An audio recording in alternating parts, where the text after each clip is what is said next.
Bonjour tout le monde, bienvenue. Je me présente Dr Saoud Fatima, enseignante à l'Université Abdelrahman Mirabi Jaya, Faculté des sciences humaines et sociales, département de psychologie et d'orthophonie. Aujourd'hui, on va étudier le thème de déontologie pour les étudiants de Master 1 Psychologie clinique.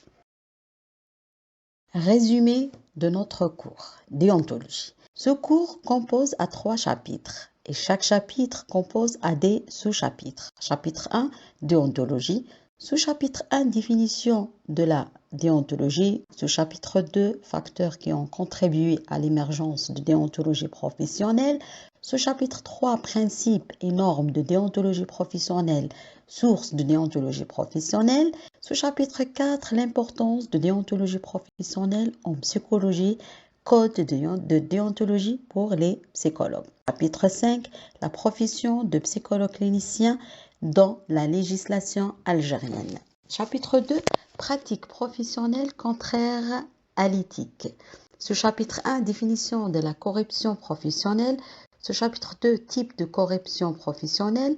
Ce chapitre 3, indicateurs de corruption professionnelle. Ce chapitre 4, cause de la corruption professionnelle.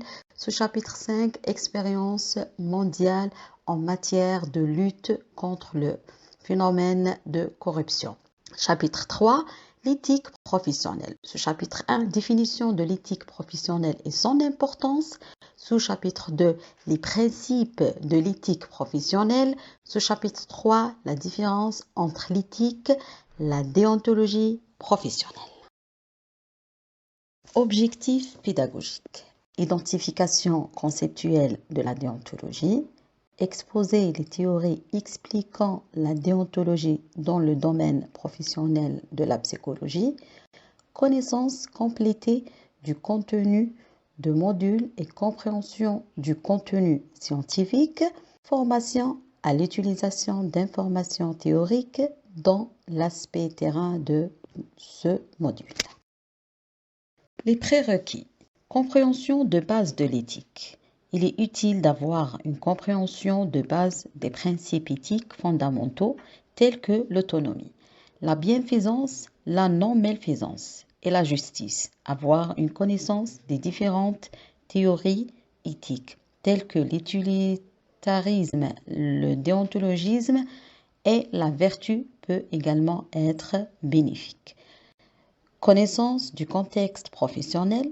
Il est important de comprendre le contexte professionnel dans lequel la déontologie est appliquée. Chaque domaine a ses propres normes et règles déontologiques spécifiques.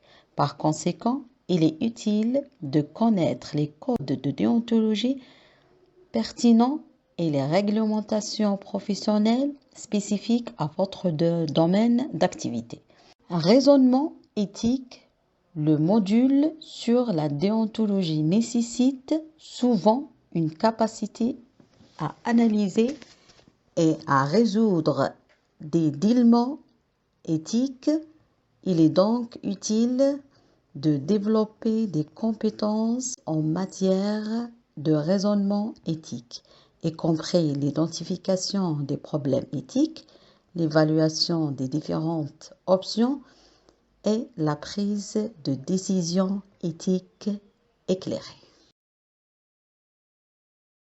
L'évaluation finale se fait à travers.